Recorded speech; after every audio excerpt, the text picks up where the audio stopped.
Mind Over Movies! The show. The podcast brought to you now in your ear holes by me and him. We don't have names anymore. Oh, no, sorry. We don't have names. Okay. We don't do the name thing anymore. Never mind. Yeah, no names. Protect your information on the internet. Exactly. Get NordVPN. I'm kidding. Oh, we're very excited to announce our first sponsor. Yeah.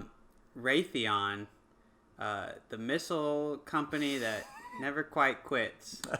They got a new line of destructive property out, and we are today we are basically plugging them, reviewing their newest product. We're gonna go ahead and shoot a cruise missile out of town and test out one of their products today. Let me see how that goes. All right, here we go. Okay. All right. And 3, 2, 1. Oh. Yeah, that travels far. That was bright. Okay. Well, thank you, Raytheon, for the very exciting cruise missile. That's got some power behind it. Yeah, well, y'all go support them. Yeah, use the code MoviesOverMind2. And you can get a free month of, basic artillery weapons. Nothing too crazy, but you will get. You can't commit a serious war crime with it, but you can start. Yeah. Which. Wow, I'm very surprised the dust cloud has moved over here. Yeah, I knew ever since I played Fallout 3 that I'd probably end up blowing a town to pieces like that. Just for the thrill of it. Speaking of Fallout, can we talk about video games for a minute? We can. This is the video game podcast. Are you kidding me? Sorry, we're just going to Mind Over Video Games now. Are you excited for E3? I forgot that it's happening. I don't think it happened last year. Was the problem? Or like virtually? I think it was like virtually, and nothing huge really happened. They announced Halo Infinite, and then it got delayed by like a year. But I have some interesting news. Bethesda and Xbox and Microsoft are hosting their things together in one huge conference. When does it start?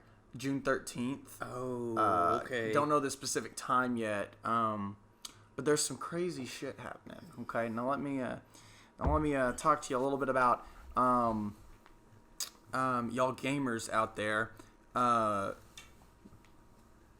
Obviously, sorry, we're getting situated. With E3, there are some crazy every year leaks get reported, and there are rumors and everything. And do you know Jason Schreier of Kotaku? I've heard that name before. Yeah, he's a very prominent leaker. He's a journalist. He pretty much leaks everything ever, and he's pretty much always right. He's reported that Starfield, Bethesda's new IP.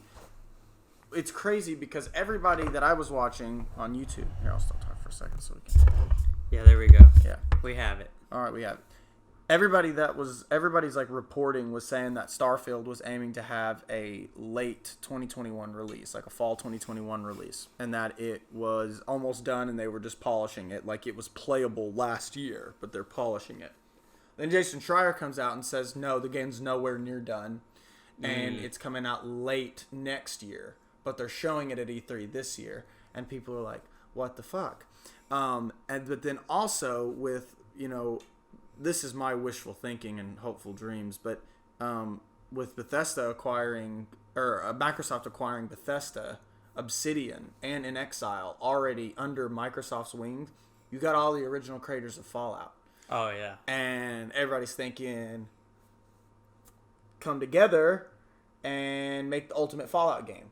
Because everybody loves New Vegas. We want Obsidian to keep doing the guys from In Exile, hop on board with Bethesda's, new engine supposedly that they'll have, and do an ultimate Fallout game. Let's see, even if it's not New Vegas 2, let's just get Fallout that isn't, completely based around, crafting and base building. Mm-hmm. I don't know where Bethesda got the idea that that's what players were really wanting, was ever since Fallout 4, they kind of made up their minds that like we got to streamline the experience because I mean even the dialogue options in 4 are trash, and then I mean by 76 you don't even have like role playing elements anymore. You're just there were no NPCs at launch. Yeah. It's shoot, loot, build base, shoot, loot, repeat. Like it's horrible what it's turning into.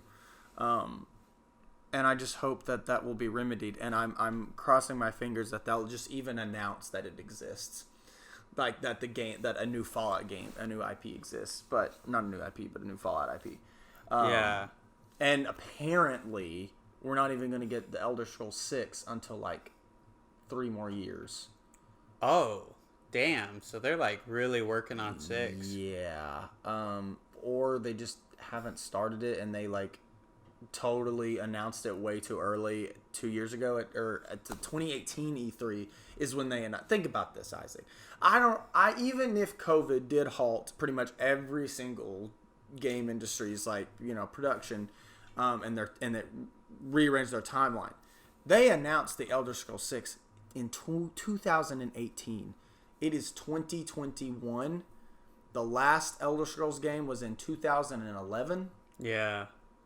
I mean, how much more fucking time could you need to do this fucking game? Like, I don't know what... They're going to do the same thing that they did with Fallout 4, and they're going to wait a long time because they need to get the technology and they want to kind of reinvent the game, and I hope they don't do that. I'm not a huge Elder Scrolls fan, but I don't want what happened to Fallout to happen to Elder Scrolls.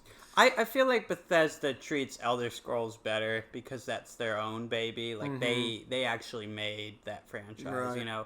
With Fallout, they just acquired that IP at some point, and then, like, people obviously loved Fallout 3. Like, that's undeniable. Fallout 3 is, like, a very important game, but, like, when it came time to make a sequel, they were like, okay, yeah, fuck it, we're gonna go work on Skyrim. Here, Obsidian, like, go do your thing. And then, I mean, obviously, for that kind of mindset, Fallout New Vegas is about the best thing you could get out of that kind of arrangement. For sure. Here's my thing is, like, now when developers say they need more time, I'm inclined to believe them because, like, what I've been hearing about Cyberpunk 2077 and like games like that is that they announce it super early on.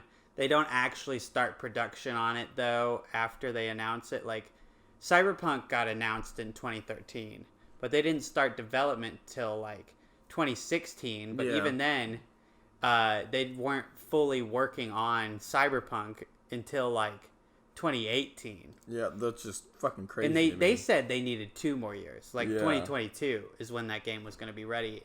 And I mean, Cyberpunk has been released now, and we all know how that turned out. Yeah, for real.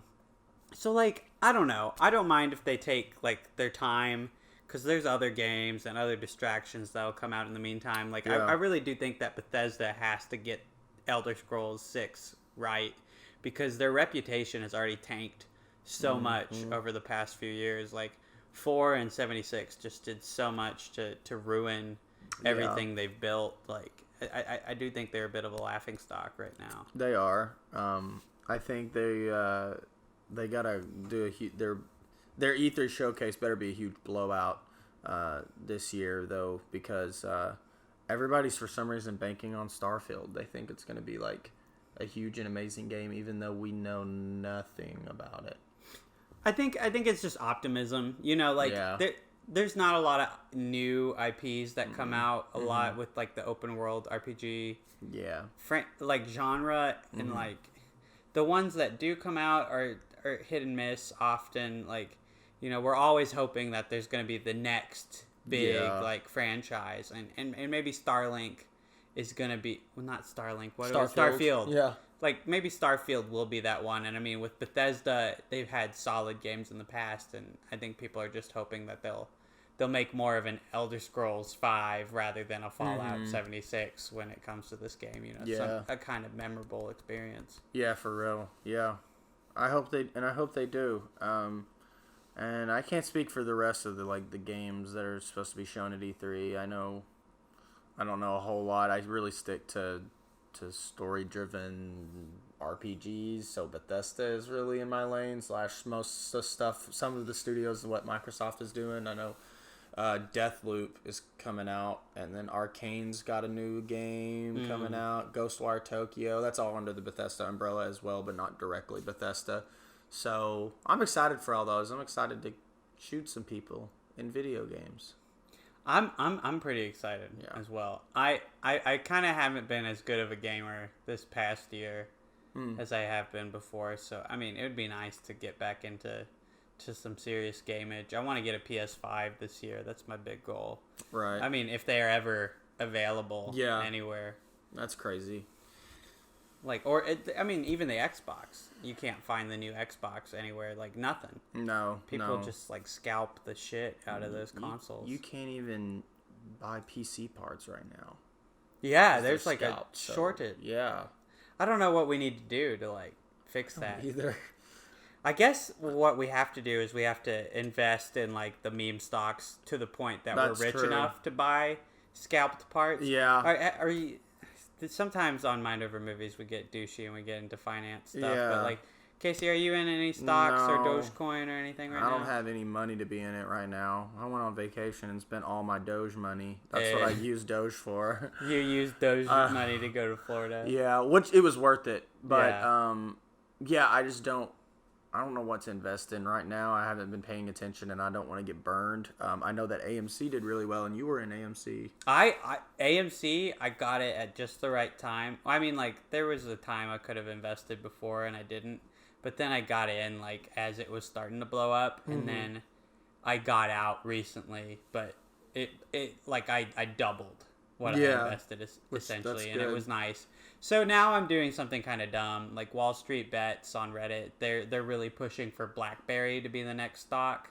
So what I'm doing is I'm investing a lot of my earnings from these other meme stocks, and I'm being patient for once in my life. Yeah, like, I'm gonna wait until it blows up because it's happened with every other thing. Like, I'm so bad at, like, panic selling. When it comes to these things, I panic sold Doge. Yeah. Even though I made a shit ton of money from it, I could have made way more if I'd waited. But, I mean, you can't reflect on the past like that. True. You gotta think about what you've done and not what you could have done. Yeah. Wow, hashtag deep. Very good. Is this Watchmen? Yeah, this is hey, listeners, Casey's realizing that I'm finally gonna make him read Watchmen. It's sitting on the coffee table with the mic. And it is maybe the greatest graphic novel of all time. He's been telling me for months now. I've been telling him for months. And you're gonna watch the HBO show too. Yes. Like, it's not even a joke. What should I do? Should I read this first and then watch the HBO show, or watch the HBO show and read this? Well, let me tell you the definitive Watchmen experience. Okay. The HBO show is a sequel to the comic book, it doesn't even acknowledge the existence of the movie other than as a joke. Gotcha. Like, there's an in-universe, like, TV series that mocks Zack Snyder's Watchmen. But you read this, and everything in this is canon in the TV show. Okay, gotcha. They do retcon one big thing, but it's the most amazing retconning I've ever seen. And it's like, it's to serve a purpose in its story. I cannot hype up Watchmen enough. And speaking of comics, I've actually started reading Invincible, the comic book, because I'm just too impatient and I want to, like, see where the storylines are going. I kind of thought I wanted to read it too, because there was that post. It was like the huge graphic novel, and it was like this, like, they can't see, but my fingers are very close together. It's like this much of the book was in season 1. Yeah. And I was like, holy shit, we got so much content to go through. Well, something that I'm realizing about the TV show is they've done, like, an amazing job adding material to the comic book. Like, in issue 1 of the book, which will take you about, like, 10 minutes to read, like, Mark gets his powers by, like, page 10. It's like in the show, you have to wait, like, for the majority of the episode. And then also you get the twist in episode 1. Yeah. I'm like 5 issues into the comic book, and there has been no indication of any, like, violent undertones or, like, any kind of truths revealed about Omni-Man. And I'm realizing that I think the show is much better paced. Like, in some spots it's slower, but it's faster with the reveals that keep the audience interested. So it's very interesting to come back to these comics and think like, oh wow, people had to read this for 7 months before they found out that there was something sinister going on. Wow. Interesting. I didn't expect it to be paced that, slowly, I guess, in the comics. Not that that's a bad thing. It would definitely have way more of an impact. Yeah. If you're on issue 10 and all of a sudden it happens, you're like, wait. What? Yeah. Excuse me? Excuse the fuck out of me. This is actually a really good time for comics. We've gotten we just got the Invincible adaptation. Netflix tried their hand at comic book adaptation. They dropped Jupiter's Legacy, which has just been canceled the other day. Amazing. Yeah, not only did it apparently do very poorly critically, but apparently Netflix, when they keep track of the numbers, they want a show to hit a certain amount, and Jupiter's Legacy didn't hit it at all, so they've gone ahead and canceled it. To be expected, yeah, honestly. But they're trying their hand again. They're not discouraged. They're doing Sweet Tooth. Do you know anything about that? It's produced by Robert Downey Jr. and his wife, and it's a comic book fantasy story, but it's set in the post-apocalypse. So it's Mad Max meets Pinocchio or something. I don't know. It looks weird, interesting, but it just came out. I think. So I'm thinking about watching it. Okay. Yeah. Well, I know you have seen a movie recently, as of late. Never. And never? No. What are you talking about? Oh, I'm sorry, I forgot. Sorry, Isaac. He doesn't watch movies anymore, guys. No. I'm sorry. Well, I guess that's the end of the episode, so we can go ahead and... Okay. All right, we'll see you later. But yeah, I did see a movie. You cheeky little blimey boy. You bastard. I sure did go to the cinemas, and I'm surprised you haven't seen this. I asked you before we started recording, but I watched Quiet Place 2 this week. Do you want to know how it was, love? How was it, love? Well, it was pretty good. It's pretty good? Yeah, here's the thing. I know Quiet Place, the first one, is a 5-star movie to you. Yes, I love it. I think it's perfect, but okay. I think that's a 3-star movie for me. Oh, okay. But that's not I'm hating on it or anything. I just think that it's... You just think it's good, and that's I just think it's pretty solid. Yeah. And I think it's one of those movies where, it's best enjoyed with your brain turned off a little bit and not thinking about the life. Just go along with what John Krasinski is bringing you along the ride for. The first movie is a great roller coaster, essentially. And so like any good roller coaster, when you make the next one, you want it to maybe go a little bit higher than the first. Maybe you add more loops and twists. Yeah. But the fact of the matter is, if the first roller coaster thrills people and takes people on a ride, and you go on another one that's very similar to it, you kind of expect a lot of the things that are on this second roll. I'm just gonna stop talking in analogies. Basically, what I'm saying is I feel like they kind of did most of the things that they wanted to do with this concept in Quiet Place 1. Which is not to say that Quiet Place 2 is a bad movie. It's just as I was watching it, I thought to myself, yeah, this feels like a pretty good continuation of the story, but it feels like it was mostly made because the first movie made a lot of money on the low budget, and people like John Krasinski, and it's this is very exciting to see in theaters. I don't think that coming out of Quiet Place 2 that the universe has had anything added to it that makes it substantially more interesting. The big selling point is in the trailer. Cillian Murphy's all some people, I mean, if you saw the way people are, you know they're not worth saving and stuff. And you kind of think going into the movie, oh, this is about other people in the apocalypse. It's not. I'm just gonna, it's not even a spoiler to say that. The movie is hardly about shitty people in the apocalypse. It is most of the first movie's like troubles. Like making loud noises makes the Demogorgon from Stranger Things very, very angry. And can I say, if you thought there was any doubt in the first movie that John Krasinski was not just copying and pasting the Demogorgon from Stranger Things, you will go into this movie and look like a fucking clown. Like, the way that their, like, heads open up, it is the Demogorgon, and I cannot believe he got away with it. I know what you did! It's a cool-ass monster design either way, but... It is. Yeah, I can see it. The way they move as well. Mm-hmm. Yeah. And that's just the thing. It's a very entertaining movie. And, like, especially in the theater, that is the way it's meant to be seen. But, like, John Krasinski was not trying to make a movie that's going to make people, like, think too deeply. It's to make you shit your pants when there's a loud noise. And that's perfectly fine. And all the actors in the movie are really great. Like, Cillian Murphy comes into this movie. He's great. He's also, like, I mean, I know the movie's called fucking Quiet Place, but he is hoarse as shit. Like, the deaf girl, when she signs, there's subtitles at least. Yeah. Cillian Murphy needed his own goddamn subtitles. I could not understand half of the shit he was saying.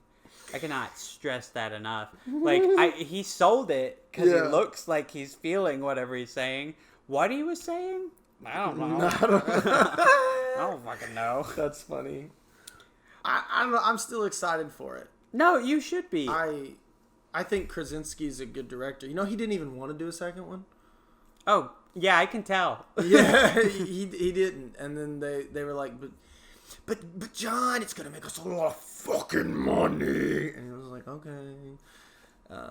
Which, I mean, from what I've heard, I guess as far as horror sequels go, probably nowhere near, the bottom of the barrel for horror sequels. So I'm glad with that. What's the word I'm looking for? I'm glad that's the consensus on this one so far, is that it's not bad. It's actually pretty good for a horror sequel. It is pretty good. I think, like, it's one of those where if you were going to do a double feature, you might end up getting a little bored. Gotcha. Like, during the second movie, it's like, oh, we just saw a lot of this stuff in the first movie. I don't know why we're doing that, but it would be a very tight 3-hour double feature, Yeah. And I feel like I've sounded like I've been harping on it. I had a great time in the theater. Like, I think what I'm hearing is that it just uses most of the same gimmicks from the first movie. Yeah. Trying to reuse them, and that's what I've heard from a couple other reviews, which is to be expected. I kind of thought from the trailer we were getting, like, an opening up of the world. Gotcha. But to be honest, like, the most expansive part of this movie was the first 10 minutes, which is, I don't want to, like, spoil too much, but it's which is like an explanation, right? Like a look into the past, to see what's happened before, right? And that was cool as shit. And I honestly think, like, I felt like I could have watched a whole movie about how we came to where we are by the point in the first movie. Yeah, because it seems very sudden, and pretty crazy. But yeah, I liked Quiet Place Part 2. I can't wait for you to see it. Maybe we can have a more in-depth discussion. Spoiler review, maybe, possibly. Have you seen anything? Yeah, I actually, about 2.5 hours ago, I watched Bo Burnham's new comedy special, Inside. And you watched it Inside. That's great. I watched what's the special called? It's called Inside. Your mom. I'm just kidding. No, I wouldn't call it a comedy special. I wouldn't even label it, like, it's funny, but oh my god, bro, it's depressing. Like, if you are having a bad day, or you are in mentally just a bad state, do not watch this special. Like, watch it when you're happy and you go to laugh, and then you can come out fucking depressed as hell. But also feeling kind of good. I don't know. Like, basically, like, I'm not going to spoil any of this special, but let me tell you, all the songs in this thing are bangers. Like, I went back after I finished it and listened to certain songs, and he has this whole bit where he will pop in randomly a couple times and sing a song about Jeff Bezos, and it's really fucking funny.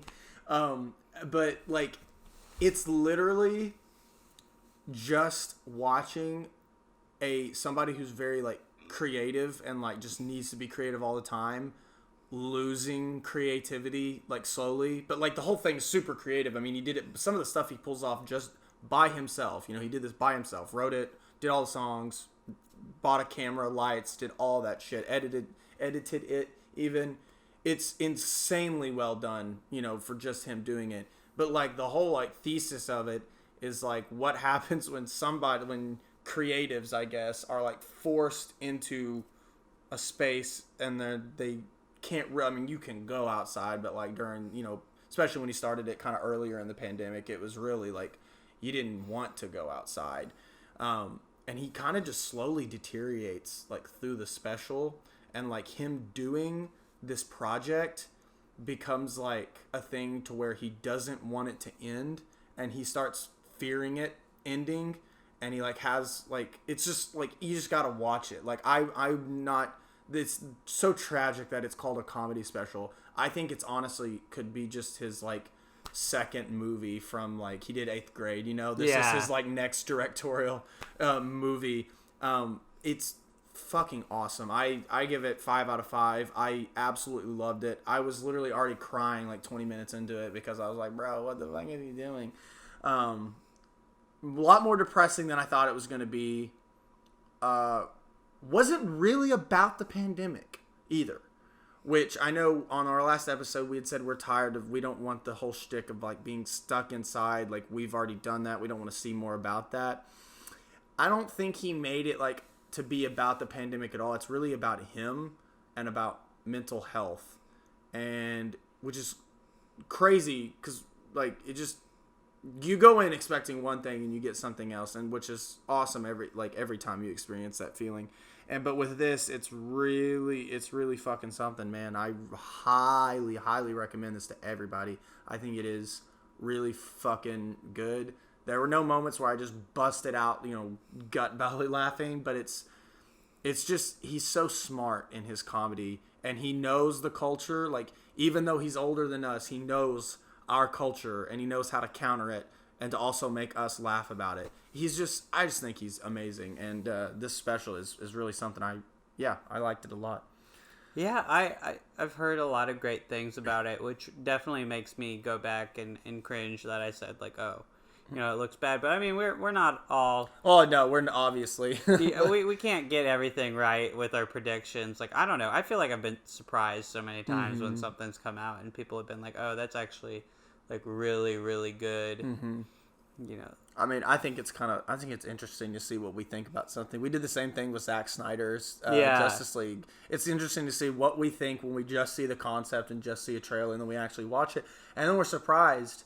I love it better when I'm wrong about something. I love it because I'm like, that was good. I didn't waste my time, and I found something new that I'll probably go back and rewatch very soon. And yeah, it's cool.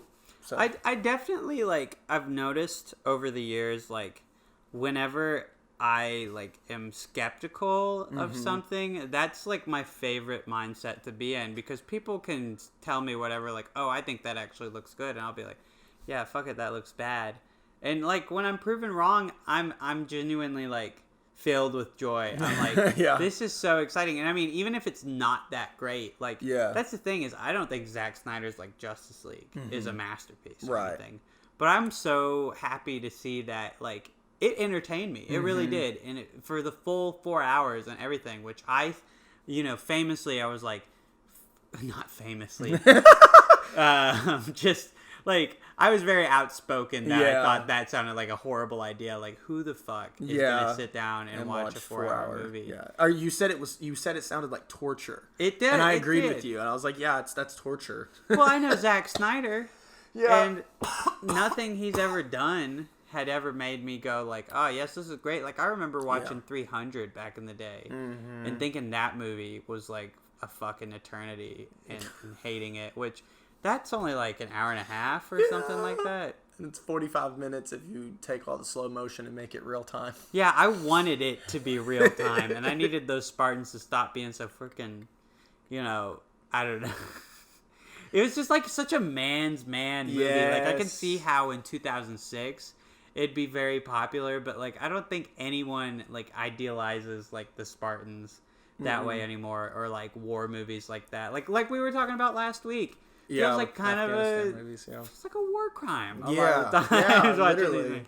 I mean, obviously the Spartans, that's a different story. But do you want to know something interesting? What? We've got our history a bit wrong with the Battle of Thermopylae. Like we think of the Spartans as like these ultimate like underdogs and everything, like, and the Persians as like the ultimate evil. But like, the Persians actually let most of the people they conquered like govern themselves. They were just like, you got to be a part of the Persian Empire. Like what the Spartans took issue with was like the baby murders and the rape of young boys would probably have to like stop under Persian rule. It's like we don't really like child sodomizers, and the Spartans were like, oh man, don't take that away. Like don't conquer us and ruin our fun. And they stood their ground there. And then I mean, yeah, it's pretty impressive that like 300 of them, backed by like 5,000 like Athenians or something, right, stood their ground against like a ton of Persians. But at the same time, it's not like they were the paragon of like modern society. Spartans, let me just get this out of the way, they suck. Yeah. They if you met a Spartan today, that guy would be an asshole and you wouldn't want to hang out with him. Oh my god, totally. Even if it was shirtless Michael Fassbender, you still would see that guy and be like, fuck you, man. Fuck you.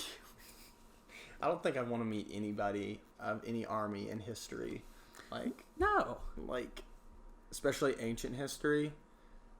They'd probably look at you and just kill you on sight for not looking the way you're supposed to look to them, I guess. I don't know. Like, when do you think the cutoff date is? Like, in history, when you could meet someone and they wouldn't be immediately repulsed by, like, you as a person or you repulsed by them? Because I think it's much later than one might think. Like, I wouldn't want to meet someone from like 1950 even. I would want to meet people starting in like the 70s at the earliest. You know? Really? Yeah. I would go with World War I. Really?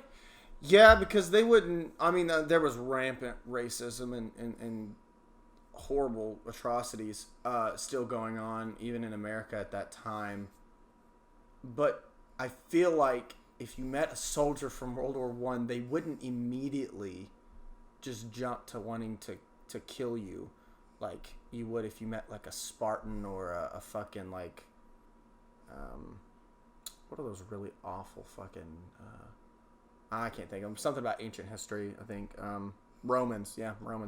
I don't know, but it may be World War II. I don't know. See, the thing is, like, I don't know. I feel like all those guys would be assholes still. Like, oh yeah, most people would just be like unlikable to me. Yeah. Like, I feel like by the time the 70s rolls around, like, you at least have a bit of a free thinkers movement going on. That's true. Like, people went to Woodstock in the late 60s and they got their minds opened up, and now there's like at least something. But then I don't know. I would want to meet people from the 80s, but it depends on the person, because the 80s were also the biggest time for like Reaganomics and like, the far right to like ruin the world. So, yeah. I don't know. Can I ask you, I'm going to ask you a philosophical question here. Okay, absolutely. I'm going to say, this is, oh my God. Sam, if you make a meme about this, I'm going to sound so fucking stupid here. There in Tom Clancy's newest movie, Without Remorse. Yeah, I watched that, by the way. It's okay. Yeah, you didn't even bring it up. No, wow. I watched it like 3 weeks ago and still haven't brought it up. It's just not that important to me. But there is a sentiment shared by the villain towards the end of the movie, and he talks about how they were trying to, throughout the whole movie, the whole thing was they were, spoilers for Without Remorse if you give a fuck. They were trying to frame the Russians, saying that the Russians were going to attack on American soil so that they could start a war with them. And this guy's whole theology, which is stupid for like the movie, but then I was thinking about it and I was like, wait a minute. I mean, like, I don't agree with it, but I was like, it kind of makes sense if you think about, like, kind of. Anyway, I'll explain it. But he says the Russians in the 80s, during the Cold War era, like the height of the Cold War, the Russians were our greatest enemy that we've ever had to face, because they're just as smart as us, like their government and the spying and like their military strategies, you know, the way they govern, like they're just as smart as us, and they're our perfect match to go up against. And he's like, also, when we were in the Cold War, Americans were united against one thing, and it was communism, and it was the Russians, and we got to beat them in space, we got to beat them in this front, we can't have nuclear war. And he's like, I want to unite people again. And I was thinking about it, and I was like, you know, during the 80s, all anybody ever talked about, like, one thing you could agree with your neighbor on was, like, those damn communists in this fucking country, and Russia's trying to invade us and whatnot. Do you think that the Cold War era was, like, the most we've been united in a while against one thing? I think that, yeah, fear-mongering worked really well back then. Like, I think that one of the biggest threats in, like, human existence has been nuclear weapons. Mm-hmm. And when you are a citizen of a country that could be theoretically, like, nuked by another country, it's really easy to be afraid of that other country and the ideology that they have. I'm looking at Watchmen right now, and I'm not going to spoil much of that book for you. There's Cold War politics in there. But right there. The whole basis of Watchmen is that the doomsday clock, which was designed by scientists to usher in, you know, like, when the end of the world is going to happen, it's coming closer to midnight because the Russians and the Americans are coming to a head in their, like, conflict, and, like, the threat of nuclear bombs at any day is, like, hanging over the whole plot of that story. And that was a real fear in the 80s. It's like, yeah, we could wake up and be in a nuclear holocaust tomorrow, and it could be terrible. Mm-hmm. I think that probably is when we were I don't know. Like, I think there were enough free thinkers in the 80s at that point to, like, be like, oh, communism itself isn't all that bad. I think that this Cold War, though, is pretty terrible. I think we were probably the most united against the British, like, to be honest. Like, when we first were becoming a country. But even then, you know, you had a fair share of loyalists who were like, you know, Britain is a pretty good mother country. Like, let's stay.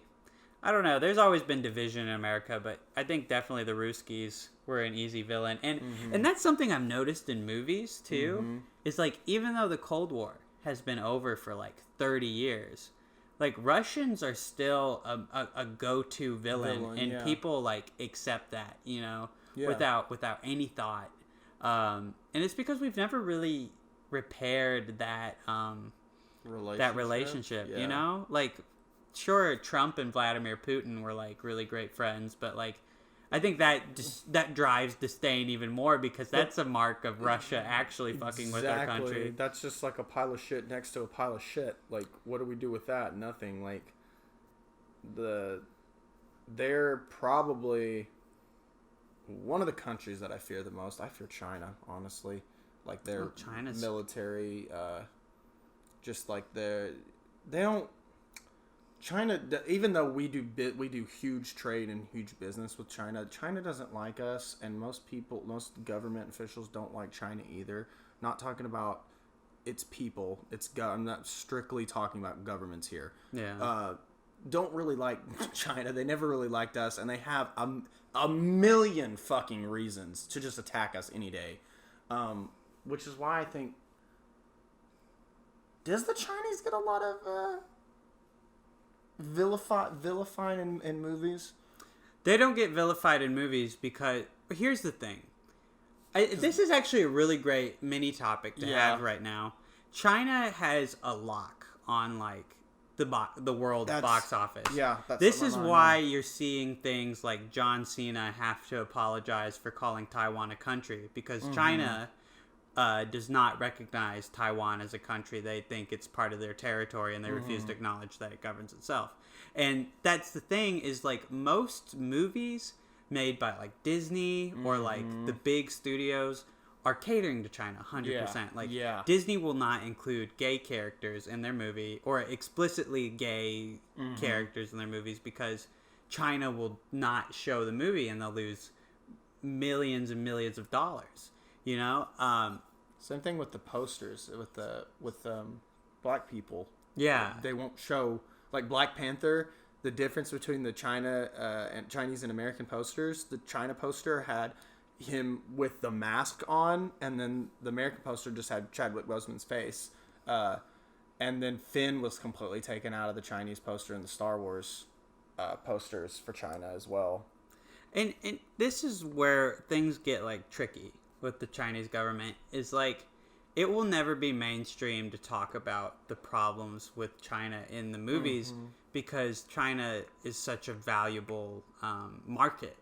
But like, you know, this is why we don't hear people talking about like the literal genocide going on in China with internment camps over there. This is why we don't hear about, you know, the cameras that spy on their citizens and track down protesters in order to like arrest them. You know, we ignore so much like shady stuff over there to make money at the box office, like truly. And that's why I think this like John Cena case is so interesting, is because when you first hear it, you're like, what the hell happened? Yeah. He's just like giving an interview and he acknowledges Taiwan, which is a country. Yeah. It is a country.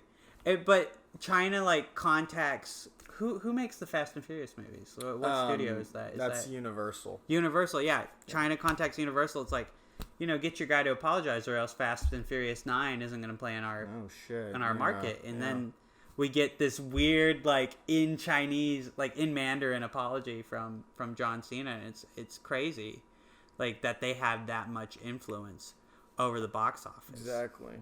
Like, we never used to be afraid of making, like, Red Dawn, you know? Yeah. And even when we remade Red Dawn, it wasn't Koreans. It was the North Koreans, yeah. Which, that's something that's been interesting. Like, the vilification by decade of different cultures and peoples. Like, throughout the 80s and even still in the 90s, it was the Russians. In the 2000s, I mean, thanks to a great bit of Islamophobia in 9/11, we had, like, Middle Easterners as the villains in, like, every movie. And there would always be, like, that sting. It's like, oh, yeah. It's terrible. Like, that's what we associate with them. And I think, like, Team America, like, is the best movie about, like, Islam. Have you seen Team America? I've seen clips of it. I know all the good parts. Yeah, and stuff. they've got like Middle Easterners in the movie, and they boil it down to like its most basic level, where it's like, oh, they're speaking a language we don't understand, so all the Arab characters in the movie just say Durka Durka Durka Durka. Because that might as well be what they're saying to American audiences, because we don't actually know the difference between that language, which is so awful.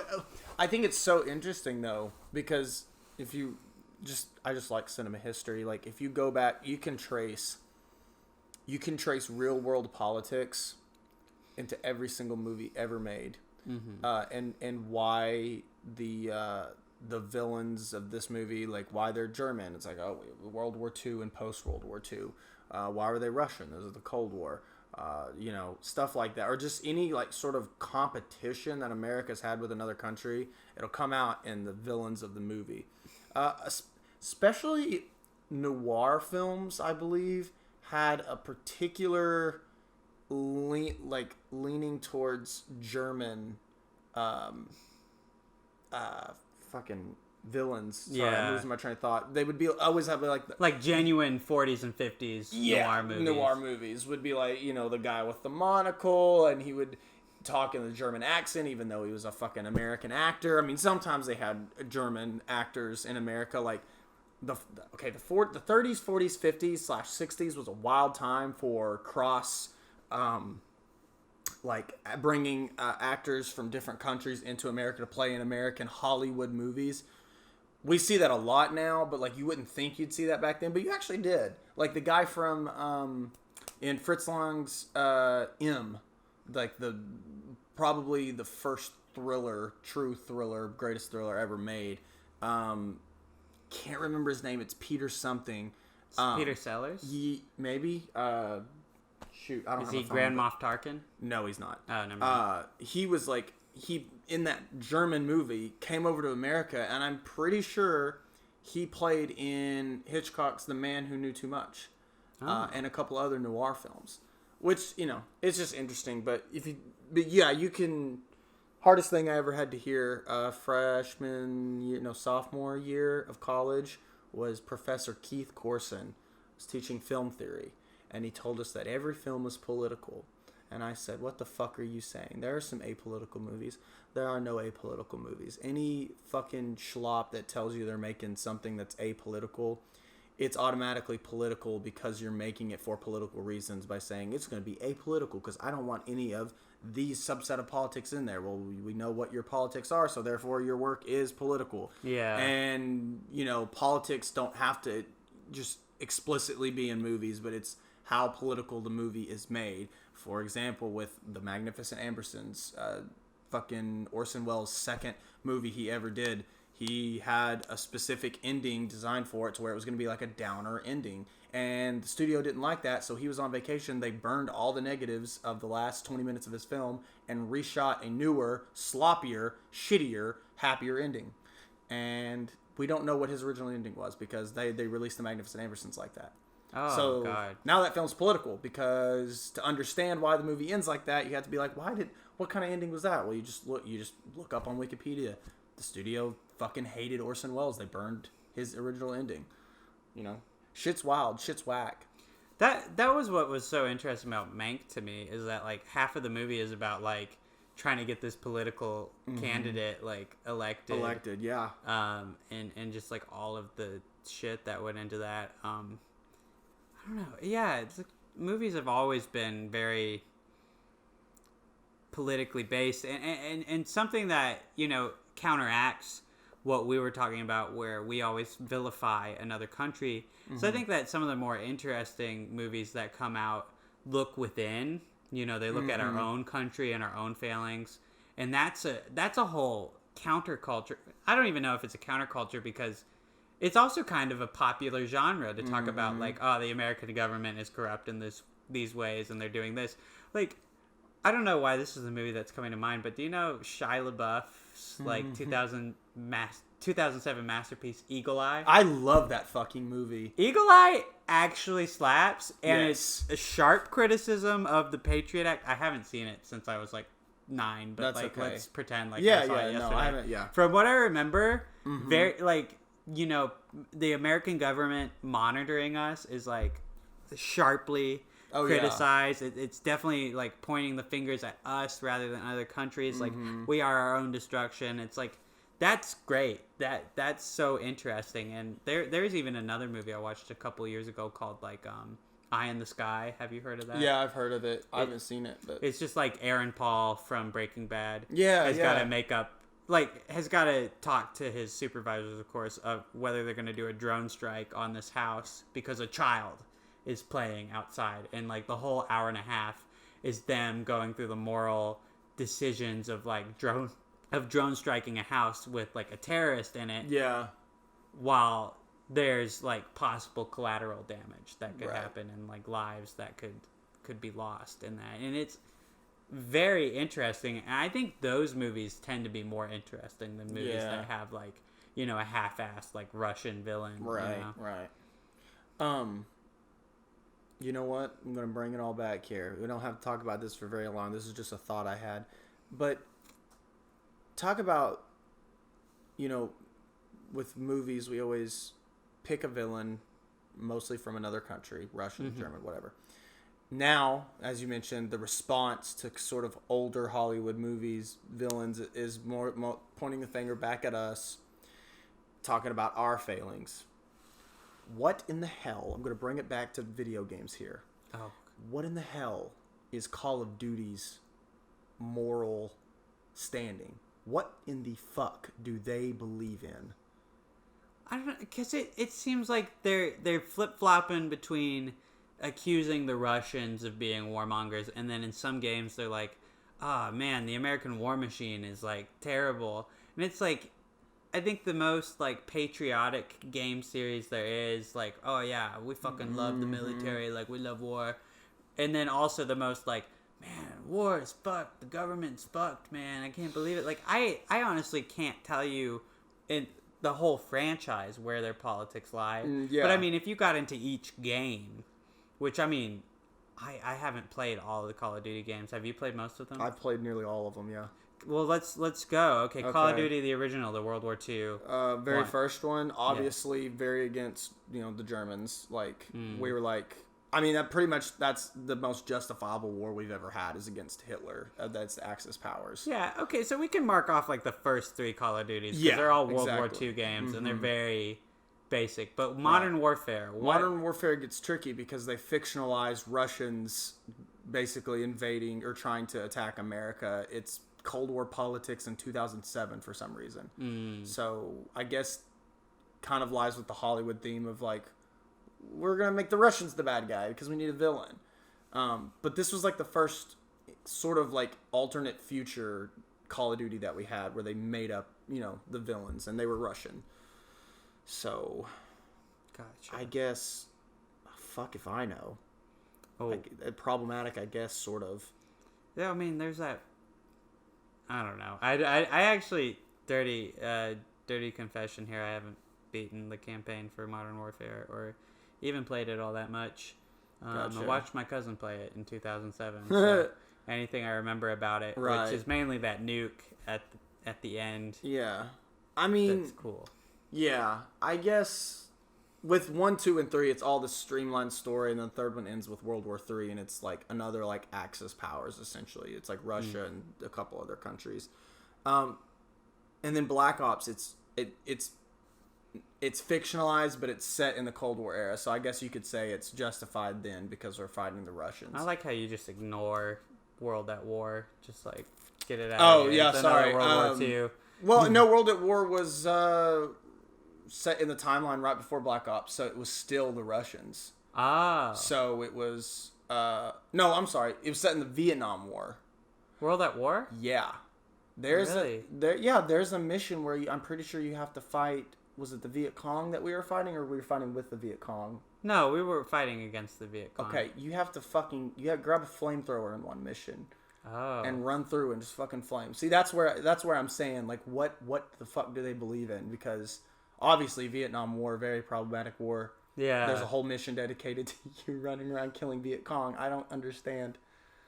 Well, and then there's like, what I've never actually, I don't even know that much about Modern Warfare 2's campaign, but like, what is the context of the No Russian mission where they go in the airport and they shoot all those people? So you go in undercover. They spend like fucking 6 months trying to. You get like all these tattoos and shit, and you're like they give you a whole new identity, and they're like, you're Alexei Borodin, and you have to infiltrate Makarov, which is like the Russian terrorist leader, and they know that he's going to attack an American airport, and or they're going to attack a Russian airport and blame it on the Americans to start a war. So they're like, you have to go undercover, and it's really shitty. They're like, you're not going to stop him from killing all these people. We need you to let him kill all these people in the airport, and you need to go along with it so that we can catch him trying to frame America, because they knew he was, but he ends up killing you at the end and framing you instead, and the whole operation goes to shit, and then that's when the war starts. Yeah. Yikes. Big yikes. But yeah, I don't know, man. That was a thought I had though. Yeah, that whole series. What? Yeah. So we're caught up. Like, you played the newest campaign, yeah. Black Ops Cold War. Like, does it get in anywhere interesting? Is it like the original Black Ops, or is it boring? It's just like the original Black Ops. The campaign is about as good as what I remember the first Black Ops campaign being. It's just, I mean, here's the thing. It's set in the Cold War again. So there's not much more to that you can add with all the movies that have came. I mean, all the 60s and 70s, even mostly the 80s were in film was literally just Cold War politics. They could sing every single fucking film. So it's like there's nothing really they can add to it in a video game, especially one they've already done 3 different times. You know? So it was more the same. Yeah. Pretty baseline. But I guess that makes Spec Ops the line still the ultimate game to play. I've never played it. That's like, I don't want to give too much away, but that's like the ultimate, like, man, fuck war crimes, dude. Like it starts out like a traditional like third person shooter, and then as it goes on, it becomes a little bit more insidious and like reveals stuff. Like it was free on Steam for a while. I wonder if it still is, but just in case you ever want to play it or go on the Wikipedia page and find out for yourself. Like, right. Cool. Yeah, I'll play that. Because I remember, isn't that part of Tom Clancy's, Bring It All Back Again, Tom Clancy's book series, because they have Splinter Cell, those games? No, Spec Ops is different. I think you might be thinking of like Tom Clancy's like Ghost Recon. Yeah. I don't know. And then he has like Rainbow Six Siege and shit. Rainbow Six Siege is great. Yeah. Do you ever play multiplayer games like that where like when you die in the round, you're dead for the rest of the round? Yeah, because all I play on Call of Duty is Search and Destroy. Oh, nice. So yeah, so like the objective based game modes is kind of my thing, and I've always wanted to play Rainbow Six. But I just don't know if I can get into it now or not. I don't know. Oh, maybe can totally get into it. Like, they still have seasons going on. It's, like, one of the more popular shooters out there because it just has a continuing, like, base. Gotcha. I mean, they might be making a sequel soon. I don't know, though. Because, I mean, they're probably just going to milk as much money out of this original base game. Years. Yeah, it's been out for years, but it's making money still. It's got an esports scene. I mean, why the hell not? Why the hell not? Speaking of Clancy, we're about to get a Clancyverse. A Clancyverse? That's what they're trying to set up with Without Remorse. They're setting up a Rainbow Six movie. Yeah. Well then, what? Dude, was it even that good to warrant a Clancyverse? No. I'm so fucking tired of extended universes. Like it was cool when Marvel did it, and I respect them for that. But like everyone, just stop trying. Yeah. Like, make some new fucking movies. I heard a depressing statistic that, like, of the top 50 grossing movies of the past 10 years, like, 3 of them are original. Yeah, I heard that as well. Are based on something, and it's just fucking awful. I know. Yeah, because it's easier, like, this is no, like, big secret. It's way easier to market something somebody already knows, like sequels. That's why there's so many sequels and reboots. Because if you introduce something to somebody new, most of the time they're going to be, like, weary of it. And they're like, I might not go see it in theater. But if you say, hey, Spider-Man 2 is coming out, they'll be like, what the? Yeah, I'm going to go. Give me all the, take my money. Yeah. So, like, it's way easier. That's why Hollywood just doesn't do a whole lot of original shit, and when they do original shit, they ask whoever's wrote it, can we turn this into a universe? Yeah, like I think the most interesting example is like those fucking recent Cloverfield movies, like the Cloverfield Paradox and 10 Cloverfield Lane, movies that were not originally Cloverfield properties that like J.J. Abrams just saw and was like, you want it to be a Cloverfield movie? Yeah, come on, let's make it a Cloverfield movie. Which 10 Cloverfield Lane, sure, that's fine, whatever, because most of the movie gets to be independent of it, and then it happens at the end, and you're like, okay, fine. But Cloverfield Paradox, I think, is one of the worst fucking like sequels, like, or supposed add-ons to a universe I've ever seen, because it's a pretty shitty space movie already, and then they try and tie it into Cloverfield, and it's just sloppy. It's like when in the Joker movie they had like the Wayne family show up at any point. It's like, just stop trying to like add the connections. Like, this feels all very fan servicey and sloppy.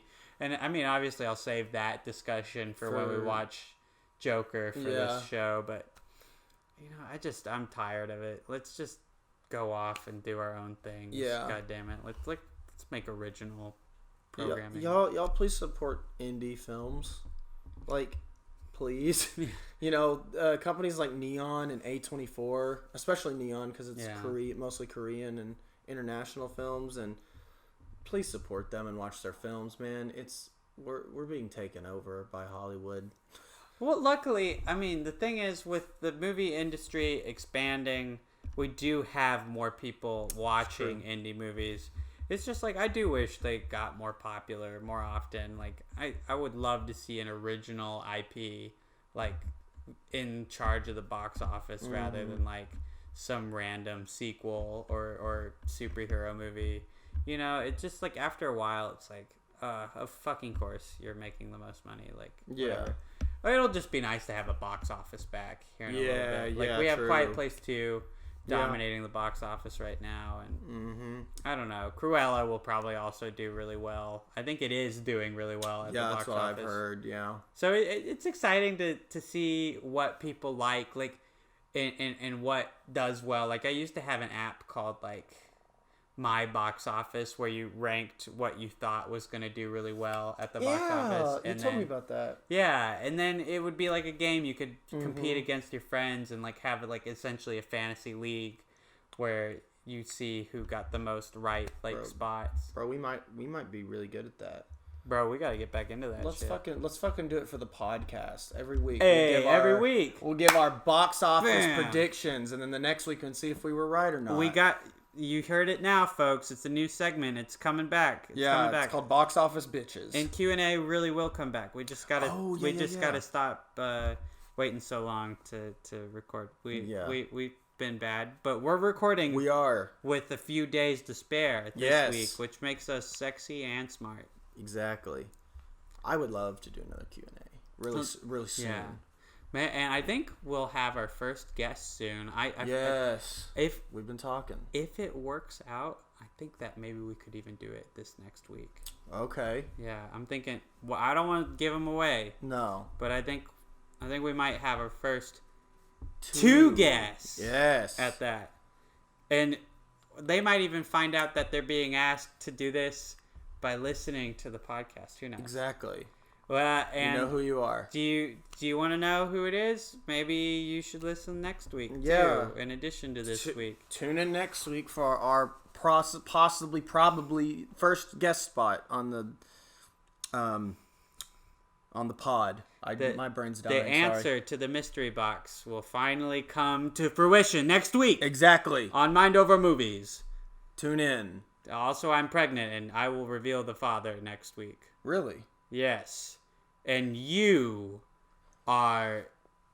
you have a twist, too. I do. What is your twist? What's your little cliffhanger bit? Finally reveal which one of the limbs on my body is bionic.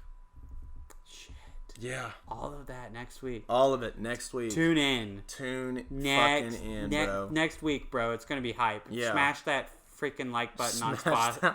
We're a Spotify exclusive podcast now. You should download the episode on Spotify for shits and giggles. Even if you don't need to, just download. Because it helps with statistics. Yeah, fuck you, Joe Rogan. We're coming for your spot, bitch. Joe Rogan. Bam. Let's high five. Let's high five. All right.